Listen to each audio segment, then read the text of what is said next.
চারটি বিষয়ের উপরে আল্লাহ রাব্বুল আলামিন আমাদেরকে বিশেষ নির্দেশনা দিয়েছেন।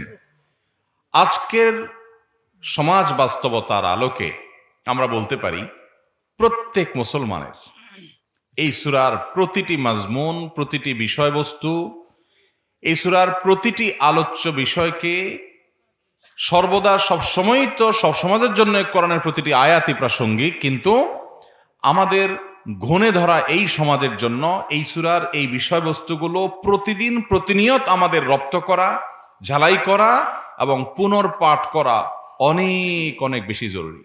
আমি নিজে প্রায় সময় এই সূরাটা পড়ি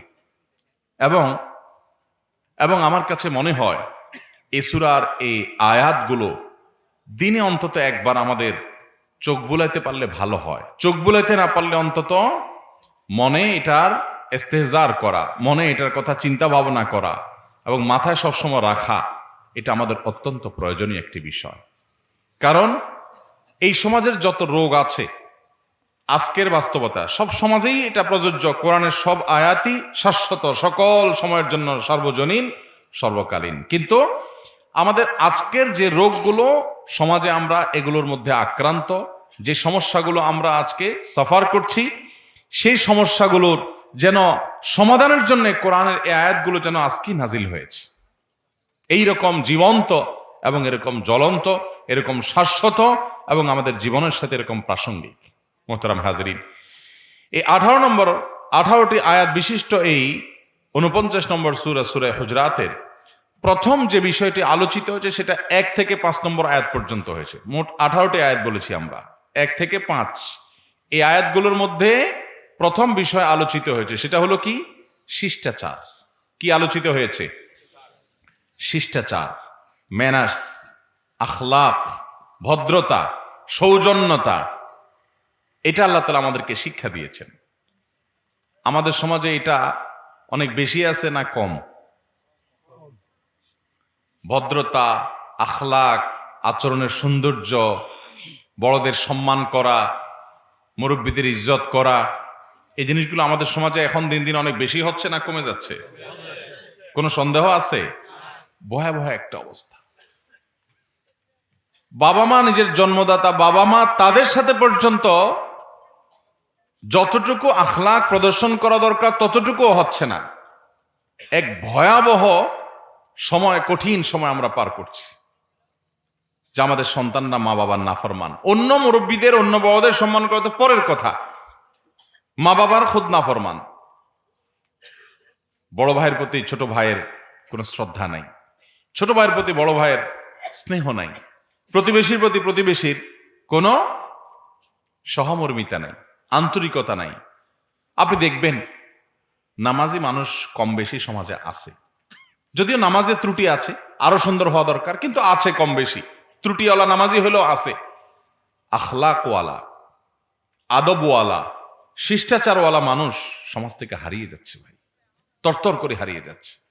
আল্লাহ রাব্বুল আলামিন সূরা হুজরাতের 1 থেকে 5 এই আয়াতগুলোতে আমাদেরকে শিষ্টাচার শিখিয়েছেন। যদিও এই আয়াতগুলোতে মূলত আল্লাহ রাব্বুল আলামিন আল আদাবু মা আল্লাহ, আল আদাবু মা আর রাসূল, আল্লাহর সাথে এবং রাসূল সাল্লাল্লাহু আলাইহি সাল্লামের সাথে শিষ্টাচারের শিক্ষাটা এই আয়াতগুলোর মধ্যে দিয়েছেন।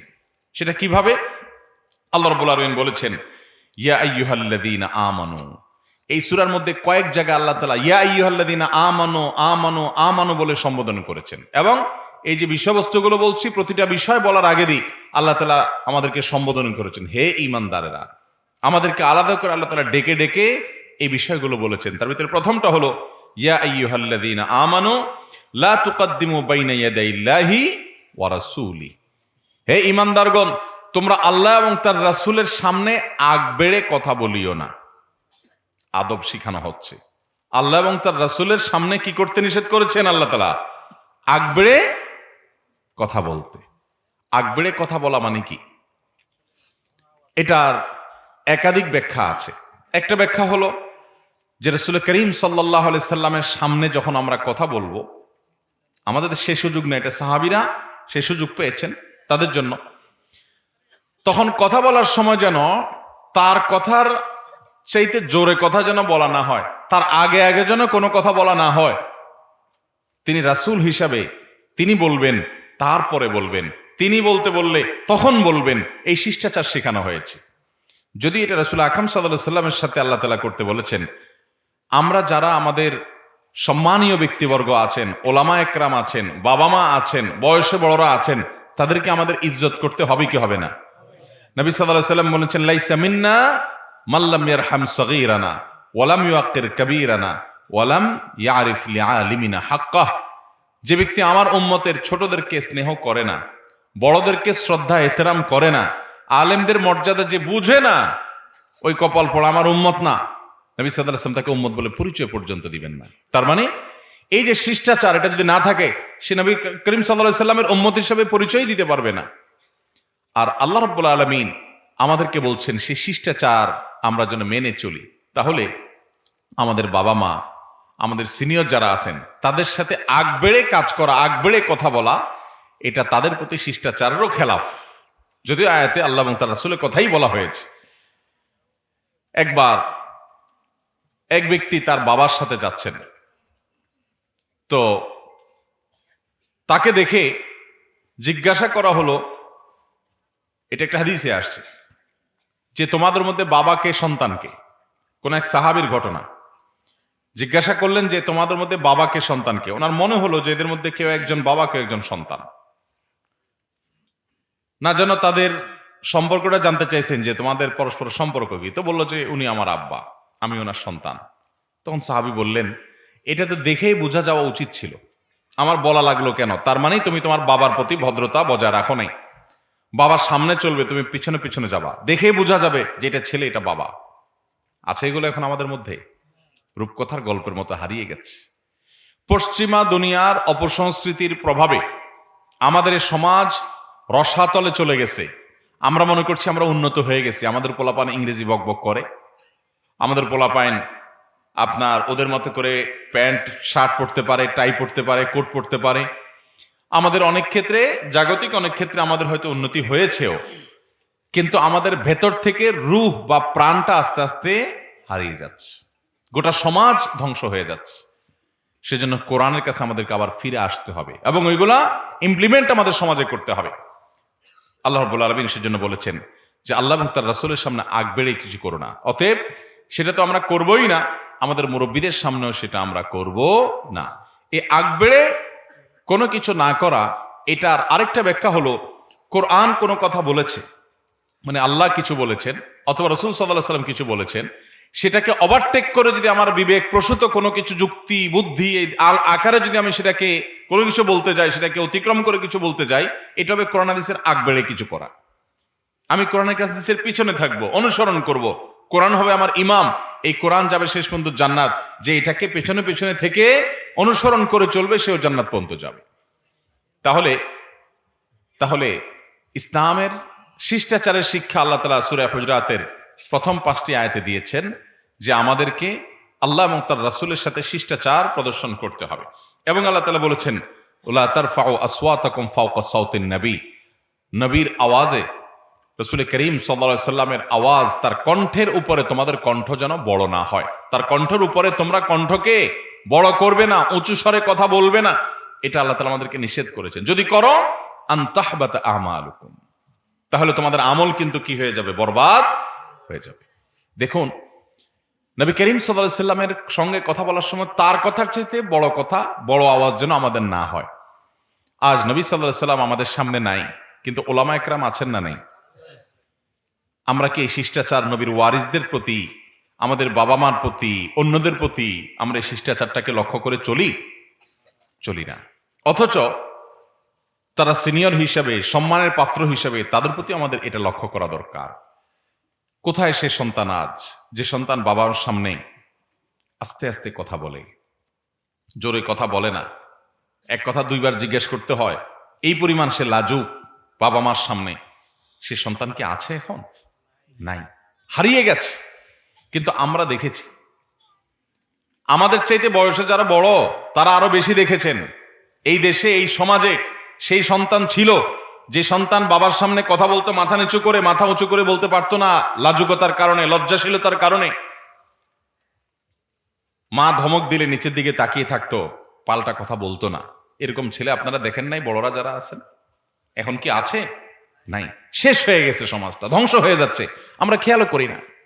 আর সেজন্য সূরা হুজরাতের কথা আমি বলেছি, প্রতিটি বিষয়বস্তু আজকের সমাজের সাথে অনেক বেশি প্রাসঙ্গিক, অনেক বেশি প্রাসঙ্গিক।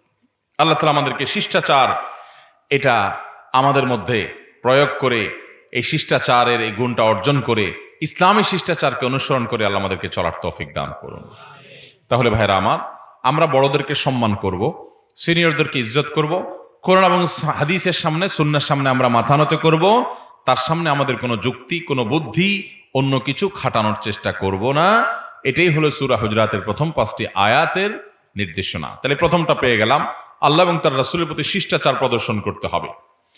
নাম্বার 2, সূরা হুজরাতের 6 থেকে 8 নম্বর আয়াত, এই 3টি আয়াত 6 থেকে 8, এই 3 আয়াতে আমাদেরকে সমাজের প্রতি আমাদের যে দায়িত্বশীলতা আছে সে সম্পর্কে আল্লাহ রাব্বুল আলামিন সচেতন করেছেন, এবং আমরা যেন দায়িত্বশীল মানুষ হই, দায়িত্বহীন কাজ যেন না করি। বিশেষ করে প্রপাগান্ডা, কোনো কিছু শুনলেই সেটা বলে বেড়ানো, এই কাজটা যেন আমরা না করি।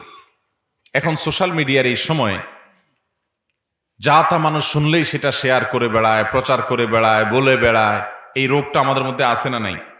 ব্যাপকভাবে আছে, ব্যাপকভাবে আছে। আল্লাহ তাআলা কোরআনে কারীমে বলেছেন, এই সূরা হুজরাতের 9 থেকে 13 নম্বর আয়াতের একটা পর্যায়ে, যে 6 থেকে 8 নম্বর আয়াতের একটা পর্যায়ে, এই 3 আয়াতে আল্লাহ তাআলা বলেছেন, ইয়া আইয়ুহাল্লাযীনা আমানু ইন জাআকুম ফাসিকুম বিনাবাইন ফাতাবায়ানু। ওই যে বলেছিলাম, প্রতিটা সম্বোধনের শুরুতে আল্লাহ বলে নিয়েছেন ইয়া আইয়ুহাল্লাযীনা আমানু, অর্থাৎ হে ওই সকল লোকেরা যাদের সাথে আল্লাহ তার জবানে হাল থেকে বোঝাতে চাচ্ছেন, যাদের সাথে আমার সম্পর্ক হলো যে তোমরা আমার বিশ্বাসী বান্দা, আমার প্রতি ঈমান রাখো, তোমাদেরকে বলছি, বড় আপন জেনে আল্লাহ তাআলা আমাদেরকে বলছেন ইয়া আইয়ুহাল্লাযীনা আমানু, হে ওই সকল লোকেরা যারা ঈমান এনেছো, তোমরা শুনে রাখো, ইন জাআকুম ফাসিকুম বিনাবাইন, যদি কোনো খারাপ মানুষ, ফাসিক মানুষ, যার ভিতরে আল্লাহর ভয় নাই, তাকওয়া নাই, সে যদি কোনো সংবাদ নিয়ে তোমাদেরকে এসে বলে ফাতাবায়ানু, তাহলে সেই সংবাদটা তোমরা চেক করবে, যাচাই করবে, সেটা আগে তোমরা দেখবে, অনুসন্ধান করবে সত্য কিনা। যদি চেক করা ছাড়া সেটা তোমরা বিশ্বাস করো আর বলে বেড়াও মানুষকে, ওইটার উপরে সিদ্ধান্ত নিয়ে যদি কোনো কিছু করো, তাহলে আনতুসিবু কওমান বিজাহালাতিন ফাতুসবিহু আলা মা ফাআলতুম নাদিমিন, তাহলে তোমরা ভুল করে বসবে, এমন কাম করে বসবে, এমন ব্যক্তিকে দোষারোপ করে বসবে যে এরপরে তোমার লজ্জিত হইতে হবে, বলতে হবে ও সরি, ভুল হয়ে গেছে। এই জন্য সেটা যেন করতে না হয়, তোমাদের দায়িত্বশীল হতে হবে। না জেনে কারোর ব্যাপারে কোনো নেগেটিভ ধারণা পোষণ করা যাবে না, নেগেটিভ কোনো মন্তব্য করা যাবে না। সোশ্যাল মিডিয়াতে, অনলাইনে, অফলাইনে কারো কাছ থেকে কিছু শুনলাম আর ওটা বলে বেড়ালাম, এই চরিত্রের হওয়া যাবে না। কাফা বিল মারই কাযিবান আন ইউহাদ্দিসা বিকুল্লি মা সামিআ, একটা মানুষ মিথ্যাবাদী হওয়ার জন্য যথেষ্ট যে তিনি যা শুনবেন তাই মানুষকে কাছে বলে বেড়াবেন। এই রোগটা আমাদের মধ্যে আছে না নাই? ঈমানদারদেরকে আল্লাহ তাআলা বলেছেন না, এই রোগে রোগী হওয়া যাবে না, এই বদভ্যাসে আক্রান্ত মানুষ হওয়া যাবে না। আমাদেরকে দায়িত্বশীল হতে হবে, আমাদেরকে সচেতন হতে হবে। একজন আল্লাহভীরু মানুষ, আমি যার সম্পর্কে নিশ্চিত বা প্রায় নিশ্চিত, প্রবল ধারণা রাখি যে এই লোকটা মিথ্যা কথা বলবেন না, তখন তার কথার উপর আমি ভরসা রাখতে পারি। কিন্তু একটা মানুষ, তাকে জানি না, শুনি না, আননোন কোনো সোর্স থেকে কিছু পেলাম, অথবা তার মধ্যে আল্লাহর ভয় নাই, আমি তার উপরে বিশ্বাস করে কোনো সিদ্ধান্ত গ্রহণ করব না। আজ মিডিয়াতে আমাদের যে সমস্ত ভাইরা কাজ করছেন, তারা সমাজের অনেক ত্রুটি, বিচ্যুতি, অসঙ্গতি তুলে ধরছেন। এটা যেমন সত্য, আবার এটাও সত্য যে টাকার জোরে অনেক সময় নিউজ তৈরি হয়, কারোর পক্ষে কিংবা কারোর বিপক্ষে, হয় কি হয় না? একইভাবে আমাদের প্রশাসনের ভাইয়েরা, তারা সমাজ থেকে অপরাধ প্রবণতা দূর করবার জন্য ওলামা একরাম যেরকম মানুষকে নীতিনৈতিকতার দীক্ষা কোরআন হাদিসের আলোকে দিয়ে থাকেন, তারাও আইন প্রয়োগ করার মাধ্যমে সমাজে অপরাধ প্রবণতা যেন কমে যায় সেই চেষ্টা তারাও করছেন, সেই অবদান স্বীকার্য। তার সাথে আবার এই ঘটনাগুলো ঘটে যে টাকার জোরে একটা মানুষ খারাপ, তাকে ভালো হিসাবে বেকসুর খালাস করে দেওয়ার ব্যবস্থা করা হয়, আবার একটা মানুষের তেমন কোনো দোষ নাই, তাকে আস্ত ভিলেন সাজিয়ে সমাজের মানুষের সামনে হেয় করা হয়, হয় কি হয় না? তাহলে বোঝা গেল যে সমাজের সর্বত্র এবং সব ক্ষেত্রেই আমরা যা শুনি, আমরা যা দেখি, তার সব সঠিক না, তার সব সত্য। একজন ইমানদারকে আল্লাহ বলেছেন সে যেন দায়িত্বশীল হয়, সে যেন বিচক্ষণতার পরিচয় দেয়। আল্লাহ তাআলা বলেছেন লা তাখফু ওয়া লা তাখফু মা লাইসা লাকা বিহি ইলম, যে বিষয়ে তোমার কোনো ধারণা নাই সে বিষয়ে তুমি অবস্থান গ্রহণ করবে না। একটা লোক উনি বলল যে উনি চুরি করছে, আর আমি ওনাকে চোর মনে করলাম না, এই অবস্থান আমি ততক্ষণ মতো গ্রহণ করব না যতক্ষণ পর্যন্ত আমি নিশ্চিত না হব, আমি না জানবো, আমার প্রবল ধারণা তৈরি না হবে যে হ্যাঁ উনি সত্য বলেছেন। বিশেষ করে যখন আননোন সোর্স থেকে পাই। আজ আমরা অনেক মানুষকে খারাপ জানি, হয়তো তারা ভালো, আবার অনেক মানুষকে ভালো জানি, হয়তো তারা খারাপ। বিশেষ করে অবাধ তথ্য প্রবাহের এই যুগে মিডিয়া যখন গোটা দুনিয়া মানুষের উপরে নানাভাবে প্রভাব বিস্তার করে আছে এবং সমাজকে নানা দিক থেকে প্রবাহিত করার ক্ষেত্রে মিডিয়ার ভূমিকা যখন অনেক বেশি, তখন মিডিয়া যেমন বলছিলাম যে অনেক ভালো কাজ যেমন করে, সমাজের অসঙ্গতি যেমন তুলে ধরে, সে অবদান যেমন মিডিয়াগুলোর আছে, সেই সাথে আবার ওই যে টাকার খেলায়, ক্ষমতার খেলায়, বিভিন্ন রাজনৈতিক চালে কিংবা নানান সুবিধা, নানান ধান্দা, আন্তর্জাতিক বা দেশীয় নানা ষড়যন্ত্রের কবলে পড়ে অনেক সময় দেখা যায় যে তারা আমাদেরকে যেটাকে সাদা বলে দেখায় আমরা ওটা সাদা দেখি, যেটাকে আমাদের কালো বলে দেখায় আমরা ওটাকে কালো দেখি। অথচ এমনও হয় অনেক সময় যে তারা যেটাকে সাদা দেখাচ্ছে সেটা আসলে সাদা না। তারা অনেক সময় আমাদেরকে হাসায়, আমরা হাসি, আমাদেরকে কাঁদায়, আমরা কাঁদি। একটা ছোট ইস্যুকে অনেক বড় করে দেখায়, আমরা সেটা দিয়ে মাতিয়ে পড়ি। আবার অনেক বড় ইস্যুকে অনেক ছোট করে ফেলে, সেটাকে আমরা কোনো পাত্তা দেই না। আছে না নাই? হয় কি হয় না? ইমানদারকে আল্লাহ তাআলা বলেছেন বিবেক খরচ করতে, আকল খরচ করতে, বুদ্ধিমত্তা খরচ করতে এবং ঈমান এবং তাকওয়ার ভিত্তিতে সংবাদ গ্রহণ করতে। অতএব কোন ফাসিক যদি আপনাকে কোনো সংবাদ দেয়, অজানা কোনো সোর্স থেকে কোনো সংবাদ যদি আপনি পান, অনির্ভরযোগ্য কোনো সূত্র থেকে যদি আপনি পান, তাহলে সেটার উপরে ভিত্তি করে আপনি কারোর প্রতি কোনো ধারণা করতে যাবেন না, কোনো সিদ্ধান্ত নিতে যাবেন না। আমাদের দৈনন্দিন জীবনে এরকম বহু ঘটনা ঘটে যে আমরা সিদ্ধান্ত নিয়ে একটা মানুষকে খারাপ মনে করি, হয়তো অ্যাকশনে চলে গেলাম, এরপরে একটা সময় জানলাম যে না, আসলে লোকটা খারাপ না। হয় কি হয় না? এই জন্য ভাইরা আমার, আল্লাহ তাআলা আমাদেরকে নির্দেশ করেছেন সূরা হুজরাতের 6 থেকে 8 নম্বর এই 3টি আয়াতের মধ্যে, ইয়া আইয়ুহাল্লাযীনা আমানু, হে ঈমানদারগণ, ইন জাআকুম ফাসিকুম বিনাবাইন, তোমাদের কাছে কোনো ফাসিক যদি কোনো সংবাদ দেয়, ফাতাবায়ানু, তাহলে সেটাকে চেক করবে। খবরদার প্রপাগান্ডা করবে না, গুজব ছড়াবে না, মিথ্যা কথা ছড়াইয়ে বেড়াবে না না জেনে। ফেসবুকে আজকাল দেখা যায় অনেকে কিছু একটা পাইলেই হলো, দুনিয়ার ব্যাপার তো আছে, দিনের ব্যাপারও আছে। কিছু হাদিস দেখবেন ফেসবুকে, এই হাদিসগুলোর কোনো সূত্র টুত্র নাই। বিশেষ করে এক শ্রেণীর হাদিস আছে, শেষে লেখা থাকে হযরত আলী। কি লেখা থাকে? হযরত আলী। হযরত আলী রাদিয়াল্লাহু তাআলা অনেক হাদিস বলেছেন, এটা সত্য, কিন্তু দেখা যায় অনেক ভিত্তিহীন কথাবার্তা ওনার নাম দিয়ে চালায় দিচ্ছে। ভিত্তির কোনো খোঁজ খবর নাই, সূত্রের কোনো খোঁজ খবর নাই। আবার অনেকে নিজের মন গড়া কোনো কথা বলে শেষে লেখা দেয় আল হাদিস। আল হাদিস আসলে এটা জাল হাদিস। যেটা লিখছে আল হাদিস ওটা আসলে কি? জাল হাদিস। তো ইমানদার চেক করবে যে হাদিসটা যদি হাদিস হয়ে থাকে তাহলে হাদিসের কোন গ্রন্থে আছে, বুখারীতে না মুসলিমে, তিরমিজিতে না নাসাইতে, ইবনে মাজাহ না আবু দাউদে, মুসনাদে আহমদে না ইবনে হিব্বানে, মুস্তাদরাকে হাকিমে না অন্য কোনো কিতাবে। ইমানদার চেক করবে, মিনিমাম তার যতটুকু যোগ্যতা আছে ততটুকু দিয়ে অন্তত সে অনুসন্ধান করার চেষ্টা করবে। এটা করতে হবে। প্রায় সময় আপনারা দেখেন যে ফেসবুকে অমুকে এটা বলেছে, মিথ্যা কথা ছড়ায় দিল তার নামে এবং ভাইরাল হয়ে গেল, অথচ দেখা গেল বাস্তবে ঘটনা ভিন্ন। তো ইমানদার কখনো যাচাই বাছাই ছাড়া কোনো সিদ্ধান্ত গ্রহণ করবে। গোটা সমাজে আজ গুজব এর ছড়াছড়ি চলছে। কত গুজব, কত গুজবের কারণে আমাদের কত ক্ষতি হচ্ছে। মুসলমান কখনো গুজবে কান দিবে না, যা তা শুনবে সেটাকে বলে বেড়াবে না। কিছু পাইলেন আর শেয়ার দিলেন, পাইলেন আর কপি পেস্ট মারলেন, পাইলেন আর মানুষকে বলে বেড়ালেন না। আপনাকে দায়িত্বশীল হতে হবে। যদি আপনি মুসলমান হয়ে থাকেন, আজ এই দায়িত্বশীল মুসলমানের সংখ্যা অনেক কম, হারিয়ে যাচ্ছে। ঘরে ঘরে অশান্তি দেখবেন। এর মূল কারণ কি? এই অনির্ভরযোগ্য কথার উপরে কান দেওয়া। কত স্বামী স্ত্রীর মধ্যে সম্পর্ক নষ্ট হয়ে যাচ্ছে। কেন? অমুকে বলছে তোমার বউ অমুকের সাথে কথা বলছে, আপনার কাছে কোনো প্রমাণও নাই, অযথা অশান্তি হচ্ছে কি হচ্ছে না? ডাহা মিথ্যা কথার উপর ভিত্তি করে আপনি ডিসিশন নিয়ে ফেললেন, আপনি তাকে খারাপ মনে করা শুরু করলেন, বাস তার উপরে আপনি খড়গহস্ত হয়ে গেলেন। বাস্তবে ঘটনা ভিন্ন। এই জন্য ইমানদার সবসময় যাচাই বাছাই করে সিদ্ধান্ত গ্রহণ করবে। আল্লাহ আমাদেরকে তৌফিক দান করুন। শেষেতে আল্লাহ তাআলা বলেছেন, ইন্নামাল মুমিনুনা ইখওয়া ফাসলিহু বাইনা আখওয়াইকুম। এই জায়গায় প্রথমত আল্লাহ আমাদেরকে গুজবে কান দিতে নিষেধ করেছেন। দ্বিতীয় বিষয়বস্তুতে আরেকটা পয়েন্ট, দ্বিতীয় বিষয়বস্তুর আদনে আল্লাহ বলেছেন আমরা যেন পরস্পরের মধ্যে মীমাংসা করি, গন্ডগোল না বাড়াই।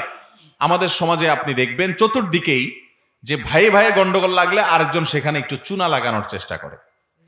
কি লাগানোর চেষ্টা করে? চুনা লাগানোর চেষ্টা করে, মানে গন্ডগোলটা যাতে একটু বাড়ে। স্বামী স্ত্রীর মধ্যে কোনো কারণে একটু মনোমালিন্য হয়েছে, তো কিছু মানুষরূপী ইবলিস দেখবেন, ইবলিস, এগুলা মানুষের রূপে আসছে কিন্তু ইবলিস। এদের কাজ হলো বউর কাছে যে বউকে ফুসলানো, স্বামীর কাছে গিয়ে স্বামীরে ফুসলানো। এরকম কিছু চগলখোর আছে না নাই? বউর কাছে যে বলবে, ভাবি আপনার মতো এত সুন্দরী মানুষ, রাজকন্যার মতো, এই লোকটা আপনার মর্যাদা দিতে পারলো না, আপনার বাপ মা কি দেখে বিয়ে দিল, আহারে। তখন মহিলা ফুলে যায়, তাই তো।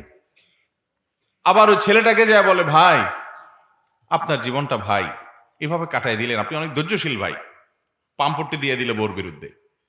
তখন সে চিন্তা করলে, হ্যাঁ তাই তো। এরকম কিছু কাজ করানোওয়ালা মানুষ সমাজে আছে না নাই? আল্লাহ বলেছেন, ইয়া আইয়ুহাল্লাযী ইন্নামাল মুমিনুনা ইখওয়া ফাসলিহু বাইনা আখওয়াইকুম। মুমিনরা সব পরস্পরের ভাই, অতএব তোমরা তোমাদের ভাইদের মধ্যে মীমাংসা করবে, সমস্যা থাকলে সমস্যা দূর করবে। আপনারা অনেকে জানেন দুজন মানুষের মধ্যে গন্ডগোল লাগছে, আপনি যদি তাদের মধ্যে মিল তৈরি করার জন্য মিথ্যা কথা বলেন। কি মিথ্যা কথা বললেন? তার কাছে যা বললেন, ভাই আপনি ওনার উপরে এত খেপা কেন? আমি তো জানি উনি আপনারা খুব ভালো জানে।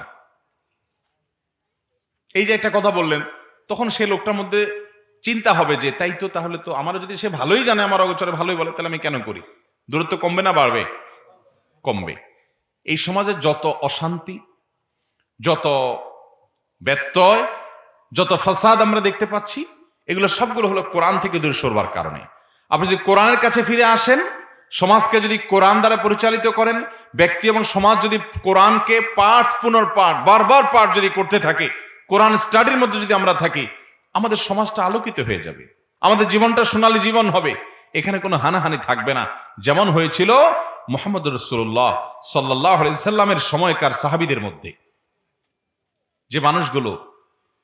যে মানুষগুলো সামান্য একটু ওটের পানি খাওয়াকে কেন্দ্র করে, যে কুয়া থেকে কে আগে ওটকে পানি পান করাবে, কার ওটকে আগে পানি পান করাবে, এটা নিয়ে গন্ডগোল লেগে যুদ্ধ শুরু করেছে, এবং সেই যুদ্ধ বংশ পরম্পরায় অব্যাহত রেখেছে। বাপ মারা যাওয়ার সময় ছেলেকে ওসিয়ত করে যেত যে বাবা, ওই যে ওটের পানি খাওয়া নিয়ে আমার জোয়ানকালে অমুক গোষ্ঠীর সাথে আমাদের গোষ্ঠীর ঝগড়া হয়েছিল, মারামারি হয়েছে, খুনাখুনি হয়েছে, বহুত মানুষ মারা গেছে, এখনো পর্যন্ত ওইটা সুরাহা করে ওদের শেষ করতে পারি নাই, আমি তো চলে যাচ্ছি, তুমি কাজটা চালায় যাও। এইভাবে ওসিয়ত করতো জাহেলি যুগে মানুষ। ওই লোক আবার তার সন্তানকে ওসিয়ত করত। সেই রকম দা এবং কোমলা যাদের মধ্যে সম্পর্ক ছিল, সে আউস এবং খাজরাজ, সেই বনু নজির এবং বনু কুরাইজা, সেরকম দা কোমলা সম্পর্ক রাখা গোত্রগুলোকে প্রিয় নবী সাল্লাল্লাহু আলাইহি সাল্লাম শুধুমাত্র কোরআনের এই কোষ্টি পাথরের, এটার ঘষা দিয়ে, এটার মাজা দিয়ে, এটার আলো দিয়ে, এটার শিক্ষা দিয়ে, এটার সান্নিধ্যে এনে এমন মানুষ করেছেন, তার জন্য 100 বছর লাগে নাই, সামান্য কিছু দিনের ব্যবধানে, সামান্য কিছু মুহূর্তের ব্যবধানে এই কোরআনের সংস্রবে আসার পরে সে মানুষগুলো তারা ভাই ভাই হয়ে গেছেন। আল্লাহ তাআলা কোরআনে আয়াত নাজিল করেছেন যে তোমরা সেই সময়ের কথা স্মরণ করো যে তোমরা ঈমান আনার কারণে ফাসবাহতুম বিনিআমাতিহি ইখওয়ানা, আল্লাহর নিয়ামতে তোমরা ভাই ভাই হয়ে গেছো। ও আউস খাজরাজ, ও বনু নজির এবং বনু কুরাইজা, তোমরা নিজেদের মধ্যকার সম্পর্কগুলো আগের ইতিহাসের কথা চিন্তা করো, কি ছিলে তোমরা? ফাসবাহতুম বিনিআমাতিহি ইখওয়ানা, আল্লাহর নিয়ামতে তোমরা ভাই ভাই হয়ে গেছো। এক দস্তরখানে বসে নবী করিম সাল্লাল্লাহু আলাইহি সাল্লাম তাদেরকে খানা খাইয়েছেন। এর জন্য কোনো আন্তর্জাতিক সংস্থার কোনো শান্তি আলাপের দরকার হয় নাই, এর জন্য কোনো শান্তি বৈঠকের দরকার হয় নাই। পতাকা বৈঠকের দরকার হয় নাই। শুধু কোরআনের সংস্রবে নবী সাল্লাল্লাহু আলাইহি ওয়াসাল্লাম তাদেরকে এনেছেন, শুধু ঈমান তারা এনেছে, তার সোহবতে, তার সান্নিধ্যে তাদেরকে দা কোমড়া সম্পর্কগুলোকে ভুলে তারা ভাই ভাই হয়ে কাঁধে কাঁধ মিলিয়ে তারা চলেছেন। আজ মুসলমান 2 নম্বরই করে, প্রতারণা করে, মিথ্যা কথা বলে, ধোকা দেয়, কথা ঠিক নাই, ওয়াদা খেলাপ করে, বাবা মার অবাধ্য হয়, মানুষের পিছনে সমালোচনা করে, মানুষের নামে মিথ্যাচার করে, গুজবে কান দেয়, আরেকজনের উপরে জুলুম করে, হাজারটা অন্যায় করে, নাম তার মুসলমান, তার কারণ হলো সে কোরআন থেকে সরে গেছে, সে কোরআনে নাই। কোরআন এক দেশে, সে আরেক দেশ। সে কোরআনের প্রতি ঈমান আনে মুখে, কিন্তু কোরআন চর্চা করে না। এই জন্য আমি শুরুতে অনুরোধ করেছি, করজোড় করে আপনাদেরকে বলে যেতে চাই, সূরা হুজরাতটা বারবার করে পড়বেন। শুধু সূরা হুজরাত না, গোটা কোরআন পড়বেন বুঝে বুঝে। ওলামাদের সোহবত এবং সান্নিধ্যে থেকে কোরআন আমাদের জীবন থেকে সরে গেছে। আল্লাহ তাআলা আমাদেরকে কোরআন বুঝে পড়ার তৌফিক দান করুন। তাহলে যেটা বলছিলাম, 6 থেকে 8 নম্বর আয়াত আল্লাহ রাব্বুল আলামিন আমাদেরকে দুটি বিষয় বলেছেন। এক হলো আমরা যেন গুজবে কান না দেই, যা শুনি তা বিশ্বাস করে না বেড়াই, একটু যেন বিবেক বুদ্ধি খরচ করে বিচক্ষণ হওয়ার চেষ্টা করি। এটা যদি করি, পরিবারে অশান্তি থাকবে না, সমাজে অশান্তি থাকবে না, দেশে অশান্তি থাকবে না, সব বড় বড় এই জাতীয় সমস্যাগুলো দূর হয়ে যাবে। এবং আল্লাহ তাআলা এই 3 আয়াতের মধ্যে আরেকটি বিষয় বলেছেন যে ইন্নামাল মুমিনুনা ইখওয়া, ঈমানদাররা সবাই ভাই ভাই। আজকাল অন্য সব বিষয় আপনি বাদ দেন, ইসলামিক ইস্যুতে আসেন। ইসলামিক ইস্যুতে আমি এক হুজুর, উনি আর এক হুজুর, ওনার সাথে আমার কোনো বিষয়ে মতপার্থক্য আছে। এই মতপার্থক্য যদি থাকে, তাহলে আপনি আরেকজন মানুষ মাঝখান থেকে আপনার কাজ হবে কি আমাদের দূরত্ব কমানো না আরো বাড়ানো। কিন্তু আমাদের সমাজে হয় কি,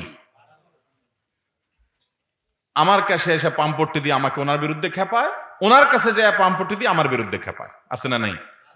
এটার জন্য আমাদের ইউটিউবার ভাইদের আবার খুব অবদান বেশি। সবাই না হলেও এক শ্রেণীর ইউটিউবার ভাইরা আছেন, অহেতুক লাগালাই করে দেয়, একটু ভিউ বেশি হবে, একটু পয়সা কামাই বেশি হবে, কিন্তু তার জন্য কত বড় জঘন্য কাজ করছে। মুসলিম মিল্লাতের বিরুদ্ধে, নিজের অস্তিত্বের বিরুদ্ধে ছুরি ধরছে কিছু টাকার লোভে। আমাদের কিছু ভাইরা আছে। আবার ইউটিউবার ভাইদের দোষ দিয়ে কি করব? আমার মতো অনেক মৌলভী সাহেবরাও আছে যে নিজেদের মধ্যে গন্ডগোলগুলো বাড়াচ্ছে। আল্লাহ বলছেন ইন্নামাল মুমিনুনা ইখওয়া, ওনার সাথে আমার শত বিষয় মত পার্থক্য থাকতে পারে, উনি আমার ভাই কি ভাই না। যদি উনি মুমিন হয়ে থাকেন, ঈমানের গণ্ডিতে যদি থাকে, অবশ্যই সে আমার ভাই। কেউ বিদআতে লিপ্ত, তিনি জানেন না সুন্নাহ, তিনি বিদআতে আক্রান্ত। ডক্টর খন্দকার আব্দুল্লাহ জাহির রহমতুল্লাহ আলাইহি বলতেন, যিনি বিদআতে আক্রান্ত সে আমার ভুলে থাকা ভাই। আমার আপন মায়ের পেটের ভাই যদি মদে আসক্ত হয়, মাদক আসক্ত হয়, রাস্তায় পড়ে থাকে, আমার কষ্ট লাগবে, আমার দুঃখ হবে, হয়তো ঘৃণাও হবে, কিন্তু তাকে আমি শত্রু জ্ঞান করব না। সে আমার ভাই, আমার আফসোস হবে। আজ মুসলমানের মধ্যে সেই মানসিকতা আছে এখন। দা কোমড়া সম্পর্ক, উনি এক গ্রুপ, আমি এক গ্রুপ। উনি যদি সঠিক কিছুও বলে, আমি ওইটাকে ঘুরায় ফিরায় ইনায়া বিনায়া ওইটাকে ভুল বলে দাঁড় করাই দিই। আর আমার পক্ষের লোক যদি কোনো উল্টাপাল্টা কিছুও বলে, তো আমি ওইটাকে ধামাচাপাতি বলি, না সব ঠিক আছে। তো এই রোগ আমাদের মধ্যে আছে না নাই? যতক্ষণ পর্যন্ত ঈমানের গণ্ডিতে কেউ থাকবে, সে আমার ভাই। সে ভাইকে আমার দূরে সরানো চলবে না। ভুলকে আমি ভুল বলবো, সঠিককে আমি সঠিক বলবো। আমি বলছি না বেদাতকে আপনি আলিঙ্গন করেন, আমি বেদাতকে আপনাকে গ্রহণ করতে বলছি না, কিন্তু দিন শেষে আপনার ভাই, এটা মাথায় রেখেন। সে আপনার শত্রু না। মুসলমানের শত্রু, তাদের সাথে লড়াই করা মুসলমান ভুলে গেছে, এখন লড়াই নিজেরা নিজেরা করে।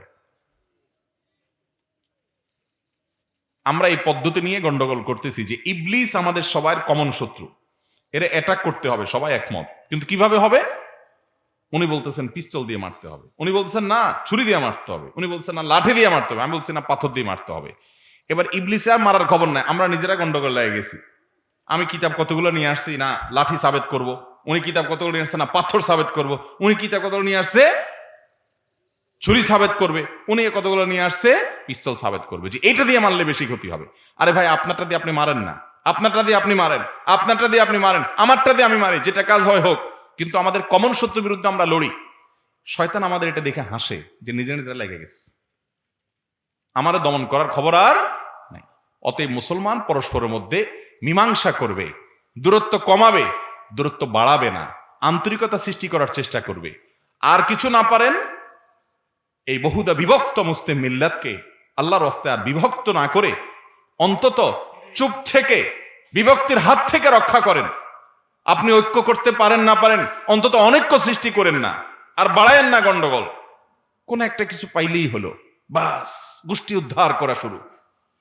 ওজোর খাই নাই, ওজোর তালাশি নাই যে আমার মুসলমান ভাই হয়তো ভুলে বলে ফেলছে, অথবা না বুঝে বলে ফেলছে, বা একটু ইগনোর করলাম। যদি ভুল বলে, এমন কিছু অন্যায় আছে যেগুলোর বিরুদ্ধে বলতে হবে, সে বলাটাও হতে হবে ভাই সুলভ যে আচরণ, সেটার মধ্য দিয়ে।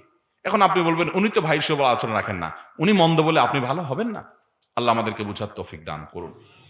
তাহলে সূরা হুজরাতের 6 থেকে 8 আয়াতগুলোতে আল্লাহ তাআলা আমাদেরকে দায়িত্বশীল হতে বলেছেন। সমাজের প্রতি আমাদের দায়িত্বশীলতা আছে, মীমাংসা করার মতো মানসিকতা থাকতে হবে, মানুষের মধ্যে গন্ডগোল ফাসাদ বাড়ানো নয়।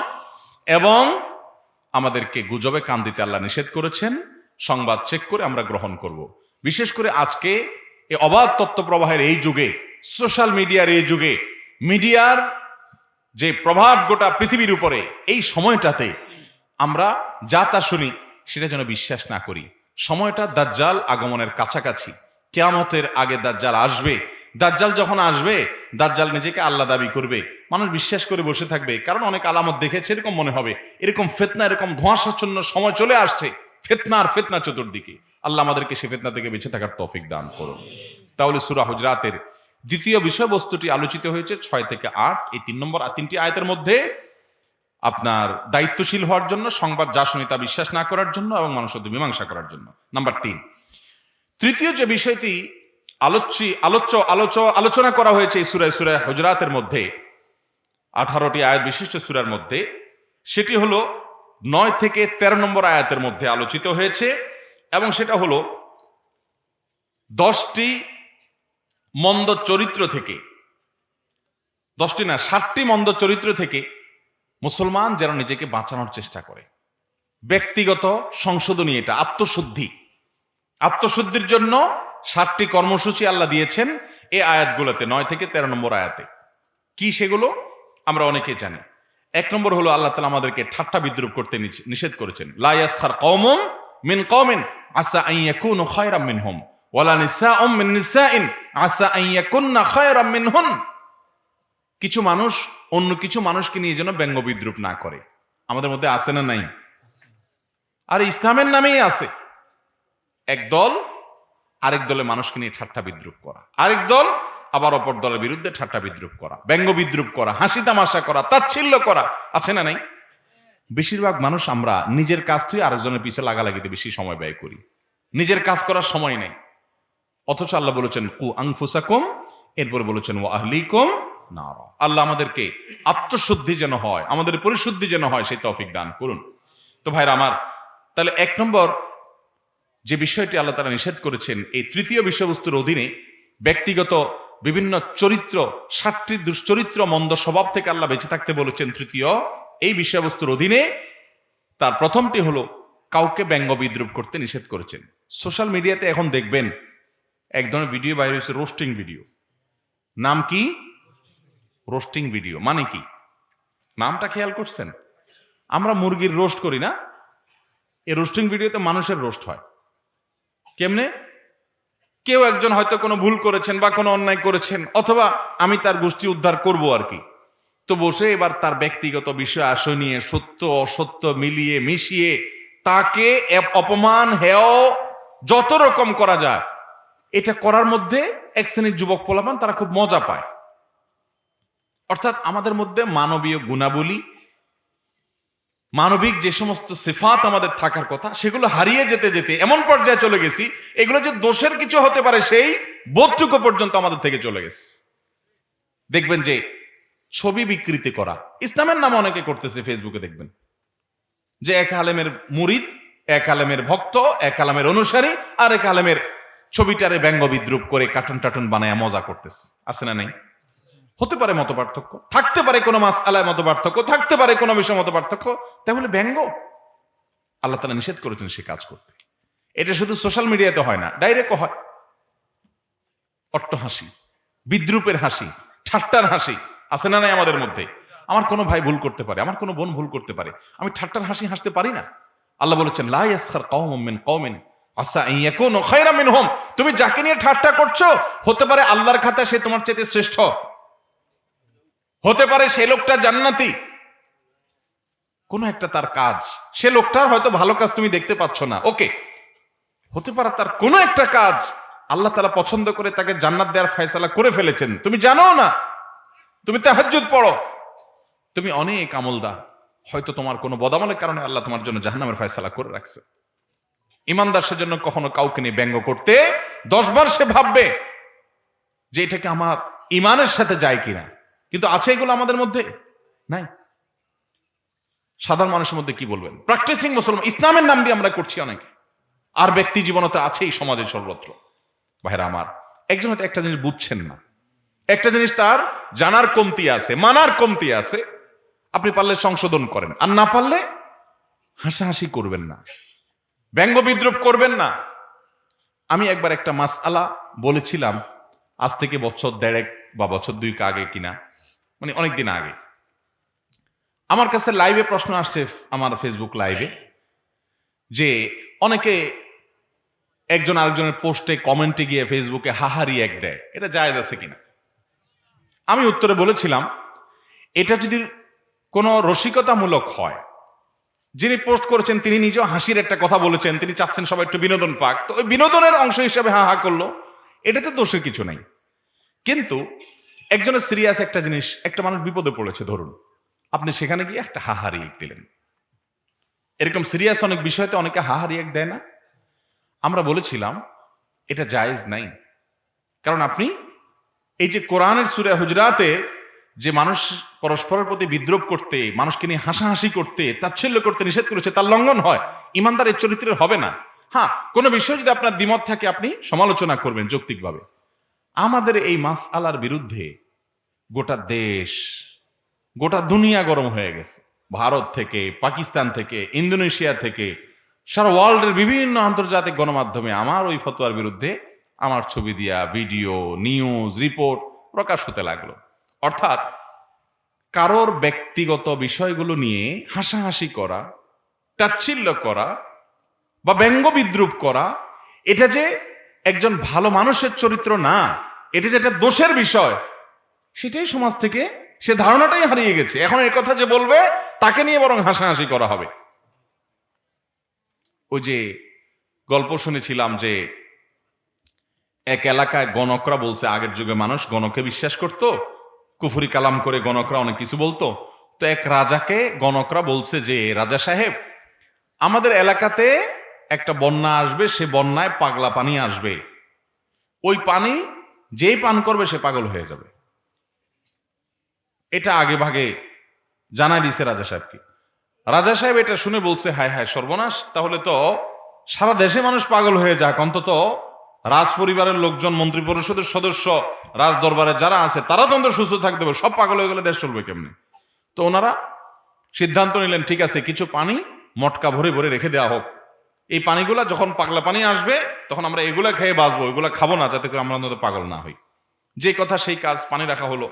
এখন বন্যায় পাগলা পানি আসছে, পানি খায়া দেশের সব মানুষ পাগল হয়ে গেছে।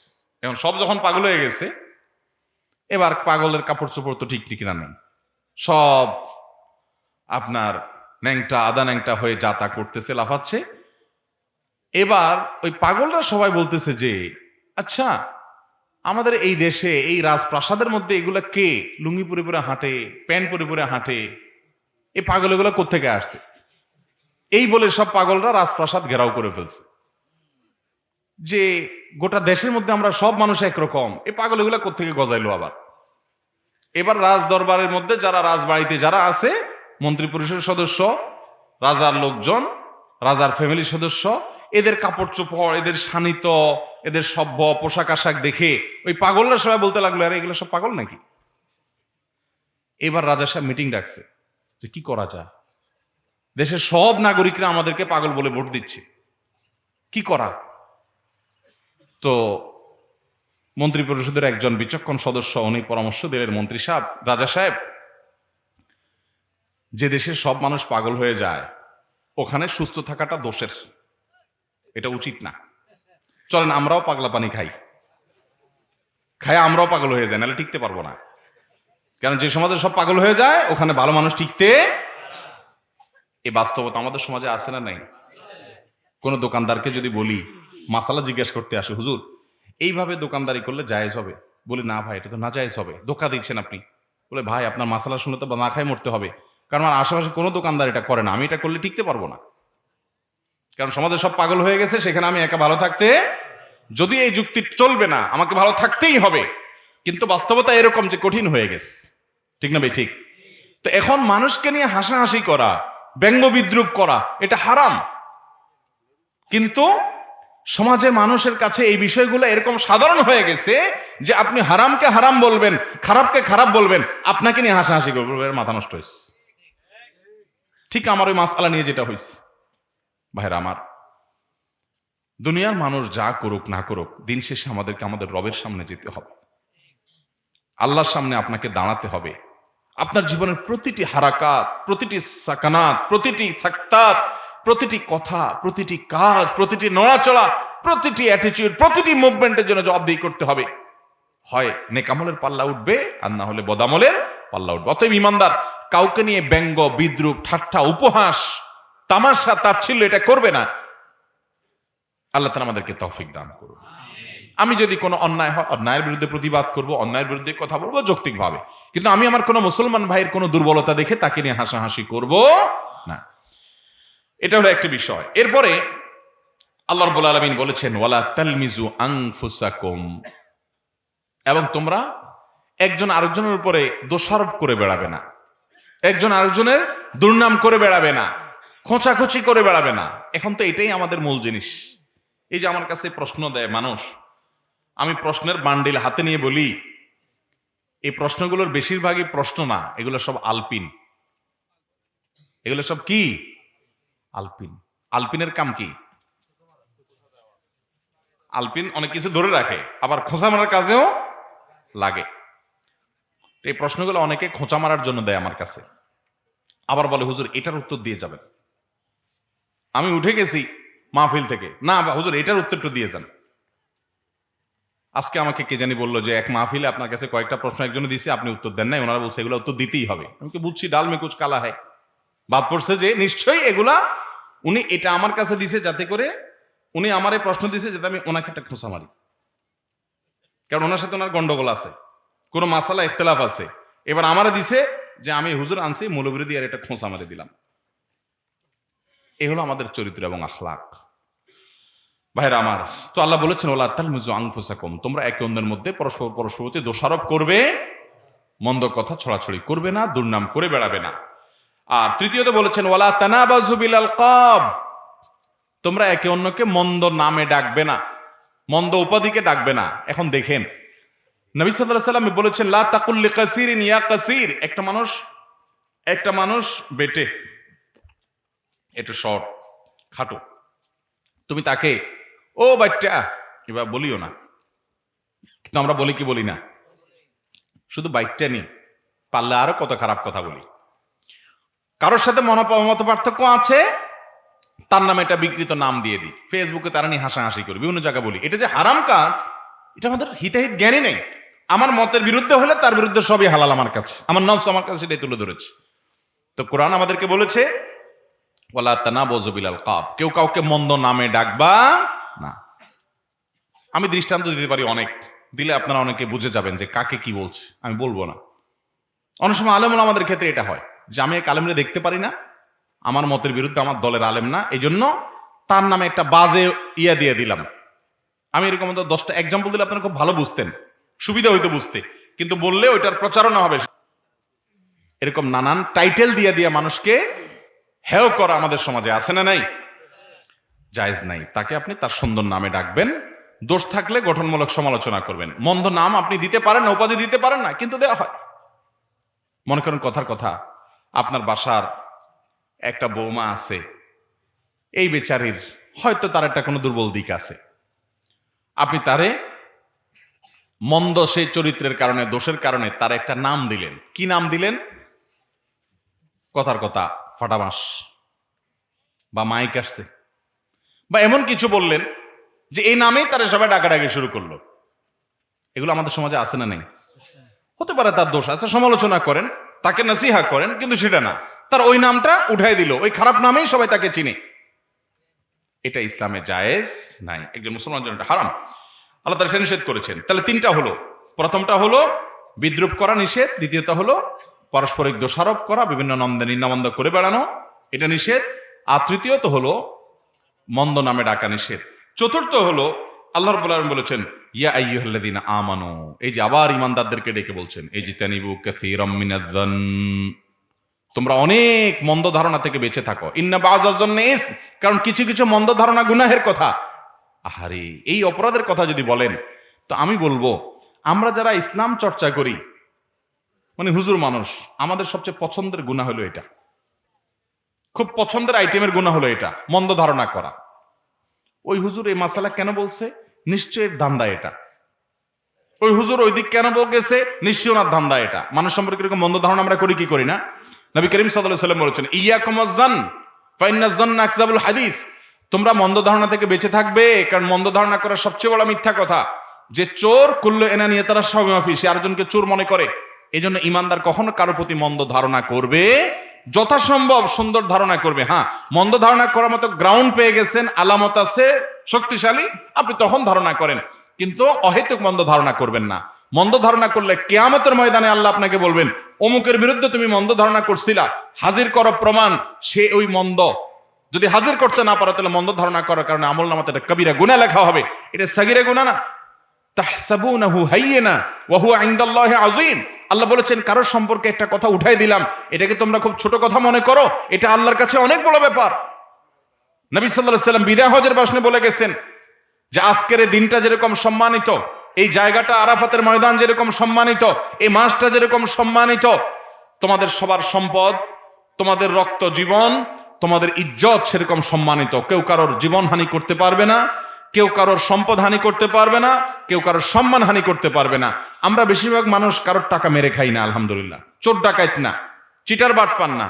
আমরা বেশিরভাগ মানুষ খুনি না, মানুষ খুন করি না, কিন্তু প্রায় বেশিরভাগ মানুষ আমরা মানুষের চরিত্র হনন করি, সম্মান হানি করি, এই কবিরা গুনাহ করি। শয়তান আমাদের কাছে এটা কোনো দোষণীয় বিষয় হিসাবে দেখায় না। আছে না নেই? আপনি কিন্তু মানুষ খুন করেন না, আপনি মানুষের টাকা চুরি করেন না, আলহামদুলিল্লাহ, কিন্তু আপনি কি করেন?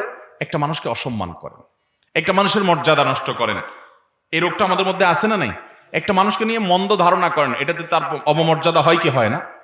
না। ইমানদার সবসময় তার একটা জিনিস দেখে খারাপ ধারণা করতে পারে না, আবার ভালো ধারণা করার গ্রাউন্ডও আছে, সে ব্যাখ্যাও হতে পারে, তো সে ভালোটাকে ব্যাখ্যা করবে। এমনকি একটা কাজের 100টা ব্যাখ্যা 99টা খারাপ, একটা ব্যাখ্যা ভালো হতে পারে, মুসলমান সেটাই ধরবে এবং সুধারণা পোষণ করবে, ইমানদারের প্রতি ভালো ধারণা পোষণ করবে।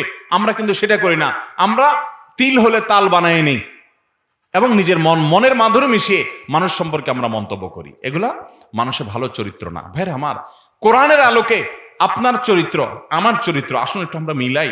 আমরা কি মুসলমান? আমরা কোথায় দাঁড়িয়ে আছি? আমরা কি মুত্তাকি? এই কোরআন কোথায়, আমরা কোথায়? আল্লাহ আপনাকে আমাকে আত্মশুদ্ধি করার তৌফিক দান করুন। তাহলে সূরা হুজরাতের তৃতীয় আলোচিত বিষয়বস্তু হলো 7টি মন্দ চরিত্র থেকে বাঁচাবার জন্য আত্মশুদ্ধির সংগ্রাম করতে সূরা হুজরাতে আল্লাহ আমাদেরকে বলেছেন। তার প্রথমটি বলেছিলাম বিদ্রুপ না করা, কাউকে নিয়ে হাসাহাসি না করা। দ্বিতীয়ত হলো কাউকে প্রতি দোষারোপ করা অহেতুক, সেটা না করা। তৃতীয়ত হলো মন্দ নামে না ডাকা। চতুর্থ হলো কুধারণা না করা। আর 5 নম্বর হলো ওয়ালা তাজাসসু, ওয়ালা তাজাসসু, তোমরা মানুষের পেছনে লাগালাগি করিও না। মাশাআল্লাহ, এটা তো আমাদের খুব মজার একটা কাজ, তাই না? আমরা মানুষের পেছনে লাগতে খুব পছন্দ করি, খুব পছন্দ করি। 2 বন্ধু 3 নম্বর বন্ধুর ব্যাপারে পিছিয়ে পিছিয়ে যায়, তার একটা দোষ আবিষ্কার করার চেষ্টা করছে। ব্যাপার কি, ফেসবুকে এতক্ষণ কি করে? নিশ্চয়ই কোনো মেয়ের সাথে চ্যাটিং করে। এবার যায় খোঁচায় অহেতুক তার দোষটা বের করার চেষ্টা। এটা করে এবার আরেক দোস্তরে বলে, দোস্ত পাইছি। কি পাইছস? আরে পাইছি আজকে। কারণ আরেকজনের পিছনে লাগছে, এটা খুব মজা পায় সে, তাই না? সে জানেও না, সে যদি যৌক্তিক কোনো গ্রাউন্ড থাকে ভিন্ন কথা, অহেতুক মানুষের পিছনে লাগালাই করা গুনাহের কথা। অনেকে আছে, অনেকের বক্তব্য পড়ে, বক্তব্য শুনে, তার লেখা পড়ে, উদ্দেশ্য দোষগুলা শুধু বাইর করাই তার উদ্দেশ্য, অর্থাৎ তার পেছনে লাগাটা উদ্দেশ্য, ব্যক্তিগত চরিত্রহানি করা উদ্দেশ্য। আছে না এগুলো আমাদের মধ্যে? না, ইমানদার সেটা করবে না। ইমানদার মানুষের পিছনে লাগালাগি করবে না। আমি প্রায় সময় বলি একটা হাদিস আজকে পৃথিবীতে সবচেয়ে মিসকিন একটা হাদিস। সেই হাদিস কোনটা? নবী করিম সাল্লাল্লাহু আলাইহি ওয়াসাল্লাম বলেছেন, লা তাহাসাদু ওয়ালা তানাজাসু ওয়ালা তাদাবারু ওয়া কুনু ইবাদাল্লাহি ইখওয়ানা। তোমরা পরস্পর হিংসা করিও না, একজন আরেকজনকে প্রতারণামূলক কিছু করিও না, শত্রুতা করিও না, তোমরা একজন আরেকজনকে বয়কট করিও না, পিছনে লাগালাই করিও না। আল্লাহর বান্দা ভাই ভাই হয়ে থাকো। আল মুসলিম আখুল মুসলিম লা ইয়াজলিমুহু ওয়া লা ইয়াখযুলুহু। মুসলমান ভাই ভাই হয়ে থাকবে, জুলুম করবে না, অপমান করবে না, অসম্মান করবে না। কোথায় আজকে এই চরিত্র? এগুলো কিতাবে আছে। আমরা নামাজ পড়ি, আমরা অনেকে রোজা রাখি, দাড়িও লম্বা আছে, মাথায়ও টুপি আছে, গায়েও জুব্বা আছে, ওয়াজ করি, ওয়াজ শুনি, কোরআন তেলাওয়াত করি, জিকির আজকার করি, কিন্তু মন্দ চরিত্রের ডিব্বা খনি। ঠিক না ঠিক?